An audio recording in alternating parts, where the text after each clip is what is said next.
Hello everyone. आज हम जानेंगे अपने इस वीडियो में कि वेनेजुएला के जो राष्ट्रपति हैं उनको अमेरिका ने क्या किया है, गिरफ्तार कर लिया है।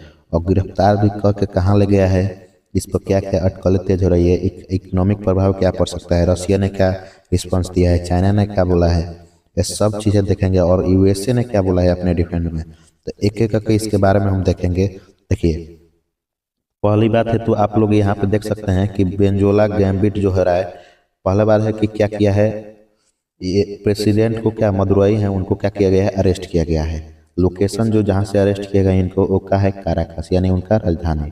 ठीक है, और इनके जो प्रेसिडेंट है उसे उससे अब जो प्रेसिडेंट है उनका ट्रायल चलाने के लिए इनको ले जा रहा है कहाँ, न्यूयॉर्क में। यानी ट्रम्प बोला है कि इसको क्या यहाँ पर ले जाएंगे हम लोग, न्यूयॉर्क में ले जाकर इनका ट्रायल चलेगा। और जिस फोर्स ने इसको मतलब क्या किया है, कैप्चर किया है, उस फोर्स का नाम है डेल्टा फोर्स। इसी ने यही फोर्स है जो बहुत बड़े बड़े जो एथी होता है, प्लान होता है, उनको इम्प्लीमेंट करता है। जैसे पाकिस्तान में घुसकर वो आतंकवादी को मारना, चाहे किसी देश में जाकर कोवर्ट ऑपरेशन करना, है बहुत खतरनाक, मतलब अमेरिका का एक फोर्स है। अगला है रिफ्यूजल टू सरेंडर, यानी इनके सरेंडर के लिए रिफ्यूजल किया जा रहा है। और जो वहाँ का पब्लिक है ये डिमांड मांग रही है कि जो इनके लाइफ का एश्योरेंस दे, प्रूफ दे कि इनका लाइफ का कोई खतरा नहीं है। तो पॉइंट समझ गए कि अरेस्ट किया गया मदुरई को, लोकेशन काराकस, ट्रायल इनका चलेगा न्यूयॉर्क में।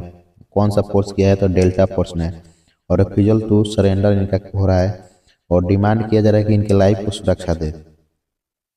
अब जियो पॉलिटिक्स जो रिएक्शन है उसका क्या है, रशिया ने बोला है कि ये आर्म अग्रेशन है, यानी कि यह अग्रेशन दिखाता है अमेरिका का। चाइना ने इस पर कंसर्न जताते हुए बोला है कि जो हमारा कंसर्न ओवर ऑयल रिजर्व, जो ऑयल रिजर्व है ना, उस पर क्या है, कंसर्न है। ठीक है, अब उसके बाद यूएसए ने बोला है कि pursuit of global security, USA ने बोला है कि हम लोग ग्लोबल सिक्योरिटी को लेकर ये सब काम कर रहे हैं, हम लोग कोई दिक्कत, इससे समस्या पैदा नहीं हो सकता है। ठीक है, तो तीनों का देखिए जियो पॉलिटिक्स रिएक्शन क्या आया है। अभी इंडिया ने इस पर रिएक्शन नहीं दिया है, लेकिन इंडिया पर भी इसका प्रभाव पड़ेगा। इंडिया पर क्या प्रभाव पड़ेगा, इंडिया पर इसका इकोनॉमिक एवं ग्लोबल इम्पैक्ट ये आएगा कि इंडिया जो है ना, क्रूड ऑयल सप्लाई रिस्क आ सकता है, क्योंकि हम लोग एक बहुत बायर है, जो वेनेजुएला से हम लोग ऑयल बाय करते हैं। और निगेटिव इम्पैक्ट आएगा ग्रोथ पर, जो हम लोग का ग्रोथ है उस पर निगेटिव इम्पैक्ट आएगा।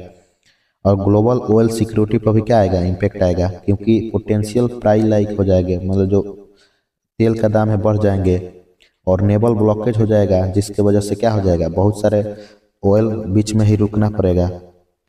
ठीक है, अगला है जो हमारा फ्यूचर स्ट्रेटेजिक स्टेप क्या रहेगा, तो इसमें है जो मतलब फ्यूचर स्ट्रेटेजिक स्टेप है टारगेटिंग रशियन ऑयल टैंकर, क्योंकि यूएसए का जो है जो नेवल ऑयल टैंकर है वहाँ पे अमेरिका का जो है शिप घूम रही हैं। तो फ्यूचर स्ट्रेटेजिक स्टेप अमेरिका का यही रहेगा ना कि रशिया का ऑयल टैंकर है उस पर क्या किया जाए, हमला किया जाए और एक्शन लिया जाए ईरान के अगेंस्ट, यानी एक्शन ईरान के अगेंस्ट भी लेंगे लोग, क्योंकि रशिया भी ऑयल बेचता है। वेनेजुएला जो ऑयल था उस पर तो हमला कर दिया गया, और जो रशिया है, ईरान है, वो भी ऑयल बायर मतलब ऑयल रिच कंट्री है, उसको भी अटैक किया जाएगा।